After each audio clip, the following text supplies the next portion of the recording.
For New Orleans, there aren't too many bigger things in the year than Mardi Gras, and tens of thousands have made their way to the French Quarter for this year's festivities. Mardi Gras celebrations start early in New Orleans. At least one parade started rolling before 8 o'clock local time. It's a little early. It's a little early. New Orleanians were staking out prime spots before the sun came up. But the Big Easy takes Mardi Gras, literally Fat Tuesday, seriously and prepares all year for this day. Very excited for Mardi Gras. We love it here. Long before the first beads were tossed, people like Renee Maxwell were busy planning. Her massive Orpheus crew is one of the biggest and most elaborate. 27 floats, 30 marching bands, 1,400 parade riders, all for a single parade, with not a single corporate sponsor. Everything that you see here, the floats, the bands, everything, flows that come out of the riders' pockets. New Orleans knows how to throw a Mardi Gras party, and they should. The first parade in the city took place back in 1837. These days, Mardi Gras is a legal holiday in parts of Louisiana. Nearly 1.5 million people typically show up in New Orleans to drink, dance, and let the good times roll. In New Orleans, I'm Scott McLean. 12 Alabama students are recovering from injuries tonight after an SUV crashed into a marching band during a Mardi Gras parade. 4 students are in critical condition, and authorities say that a 73-year-old man driving the SUV suddenly accelerated into the band. Police say they don't believe drugs or alcohol was a factor in the crash, and they also believe it was not an intentional act. The crisis counselor was placed in the students' high school to comfort the students who witnessed the accident. Flu cases on college campuses are in the rise in Bowling Green. Cases of illness in the Bowling Green community have risen to over 100 cases. According to Brian Kuster, the chief of WKU Student Affairs, some schools in the Bowling Green area have canceled class due to the outbreak. This year, flu types A and B and strep throat are present on campuses. The Health Education Department joined with Housing and Residence Life to educate students on the flu prevention through social media and emails. The departments are encouraging students to get flu shots in order to help prevent the illness. The shots are available through March at the clinic. Everyone has a different way of handling adversity. For 2 WKU basketball players, their tattoos are their way of handling it. Will Puckett has more. The basketball court is a place you can find a lot of tattoos, but for 2 Hilltoppers, their tattoos are more than just skin deep.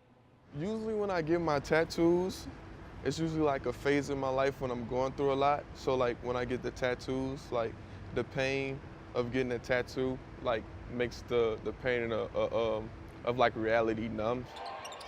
For WKU basketball players Pancake Thomas and Justin Johnson, the artwork on their bodies isn't for show. Each tattoo placed carefully about their body is an ode to a part of their life they want to remember forever. It's something fun for me, you know. Everybody's like, oh, you're gonna regret it down the line. I don't think I ever will. I'll look in the mirror and all of them have a meaning. Both Pancake and Justin got their first tattoos around the age of 18, and both first pieces center around the game of basketball. The first one I ever got on my chest is a pretty cool piece. It's a basketball and it looks like it's coming out of my skin, and it has chains over it and a lock, and on the lock it says Philippians 4:13. Actually, the first tattoo I got it with my high school team. Like after we won the state championship in like March of my senior year, everybody on the team got like state champions tatted somewhere on them, and that was my first tattoo. I got it like on my ring finger. For the 2 players, their favorites aren't the first ones. They're 2 or 3 pieces of artwork that either represent something they won't tell us about or something that's a driving force on and off the court. My LIF tattoo and my GFB tattoo. The GFB tattoo is God, family, and basketball.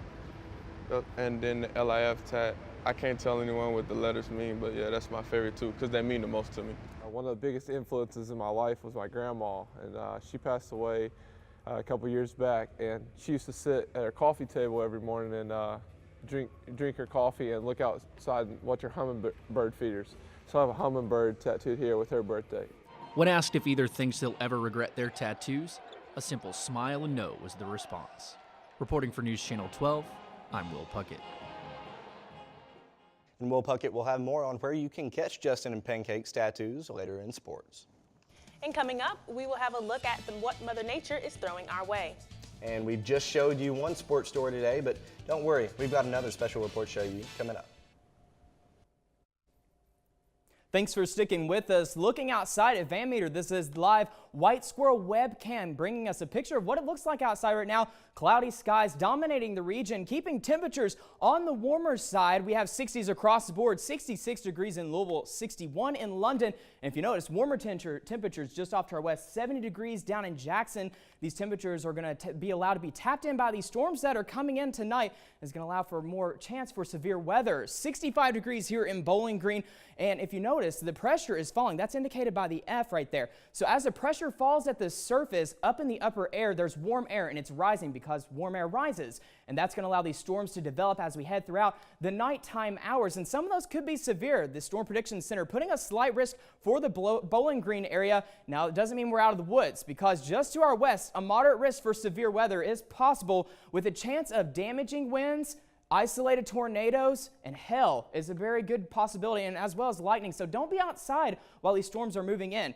And as we move into Wednesday, that enhanced risk moves into our region, bringing us that chance of damaging winds, isolated tornadoes, lightning, and heavy rain. In fact, we're looking at a potential of flash flooding just to our northern counties. We'll keep an outlook on those storms as they move closer to our area. Now, breaking it down hour by hour, we'll see storms start to pop up in and out of the area around 9 to 11 o'clock this evening. From 11 until 1, that's when the first line will make its way towards western Kentucky, and then the big show starts at 1 until 3 in the morning. The first line starts to move into the Bowling Green area, initiating those storms with the potential of severity. Then those storms will stick around between 3 and 8 in the morning, but then a second round could possibly come into the area as you're making your way on your morning commute. So grab your jacket and grab your umbrellas as you walk out the door in the morning. 64 for a high today, 44 for a low. Quite a bit above average, and we haven't had any rain in the bucket just yet, but we'll get that as we go throughout the evening time hours. Showers and thunderstorms tonight, some of those severe, 66 degrees. South winds out 13 to 16 miles per hour. Then as we head into tomorrow, 69 degrees, early morning showers before 1 o'clock, and those could be severe as well. We have winds out of the southwest, 13 to 21 miles per hour, and gusts up to 30 miles per hour. So it's going to be a very windy day as we head into tomorrow. And we'll get a break from those showers and thunderstorms as we head into the mid part of the week. We'll finally see the sun start to make an appearance as we get into Thursday, Friday, and even Saturday. But with that sunshine, the temperatures are going to drop. We're talking 50s and 60s, down to 28 degrees in the morning by Friday. And then we'll have a few clouds start to make their return as we head into Sunday and Monday. Another chance of showers and thunderstorms. You could see a rumble of thunder as you head out the door for your morning commute. And speaking of rumble of thunder, check us out. We'll be watching the weather as we go throughout the evening time hours. Keep up with us at all times. Thanks, Justin. And it's a bittersweet moment for the women's basketball team as some of the athletes prepare to bounce out of WKU. A Western Kentucky dynamic duo is saying goodbye to Diddle Arena.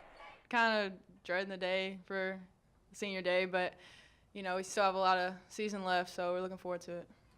Kendall Noble and Micah Jones are leaving Diddle Arena with a legacy. The two redshirt seniors have combined for over 100 victories during their careers on the Hill. You know, just watching what they've done and how they've elevated this program. When you say 100, they've been involved in 124 wins. It's a lot of wins. And so just really proud that we could finish out this way. And I'm just humbled and honored as a coach to have an opportunity to be able to coach young ladies like that. After securing a win on Saturday against Old Dominion, the Lady Toppers finished their first perfect season in home conference games since the 2007-2008 season with a record of 9-0. Yeah, it's super special. You know, that would have kind of ruined the day if we would have lost. But, yeah, our teammates played hard for us, and, you know, we got the win, and now we can celebrate. Jones, Noble, and fellow senior Ima Akpan were honored in a special post-game Senior Day ceremony to celebrate their accomplishments within the program. Noble and Jones combined for a total of 39 points to end their season in Diddle Arena. I just hope people look at both of us and just know that we gave our all, and you know, being a good teammate and always working hard. And I think that's what we've done for the 5 years that we've been here. You know, we put our whole heart into everything we did, and you know, I mean, we put a lot of blood, sweat, and tears on that court. So I mean, I'm glad that we're successful and had a good career. The Lady Toppers are back in action this Thursday as they do a Texas two-step in the Lone Star Stat. And stick with us to find out how one Chicago woman wins in a lawsuit over NASA after the break. And Will Puckett joins us, and Rick Stansberry and company to look at a push before a conference tournament. Welcome back. Michelle Clark Hurd and company rounded out their home season with a game against Old Dominion.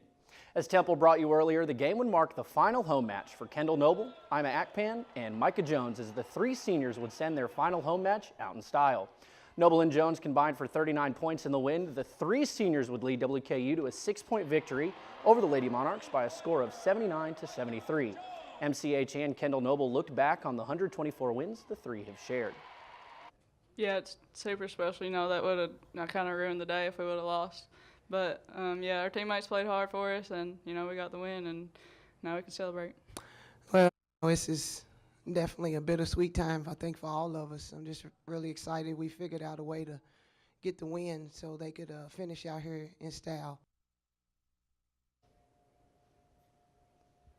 On the men's side of the ball, things are completely different from the women's.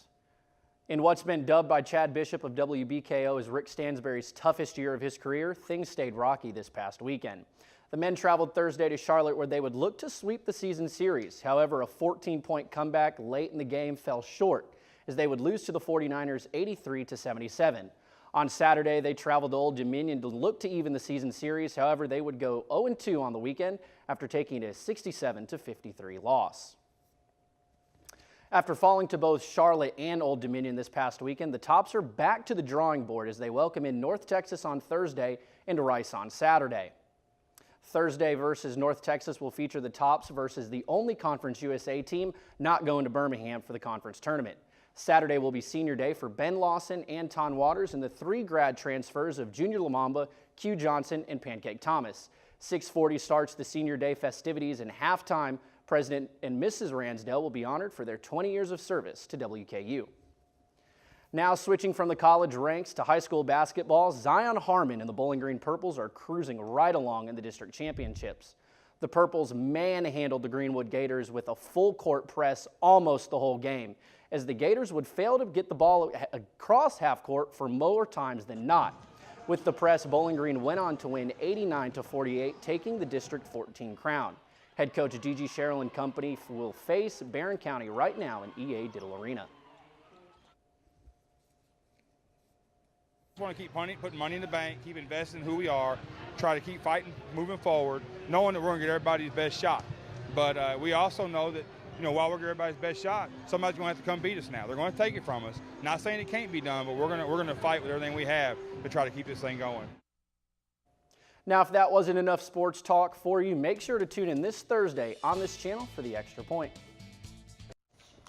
And now Justin joins us again as a last look at the severe weather coming in. Yes, definitely. It's going to be a long night for us because the severe weather is going to start moving into those late and early morning time hours around about 12 to 1 to 3 o'clock in the morning. Around that range is when those storms are going to start moving in. So definitely have your weather radios turned on and turned up because you definitely may need them as we head throughout those late night hours. And keep up to date with the WKU storm team as well as the White Squirrel weather. We'll be up all night watching the storms as we move through. Now, Justin, I know baseball is in town this weekend against Ohio. What's the weather looking like this weekend for us? Well, this weekend, luckily, it's going to clear out. We're not going to see storms until we head into Monday. Then there's a chance for an evening time shower or thunderstorm. But for the weekend, looks pretty clear for us. A few clouds in the area, temperatures in the mid-50s to 60s. Now, Will, one thing I've got to know, final 2 home games for Diddle Arena for the boys basketball. Tell us your predictions on them.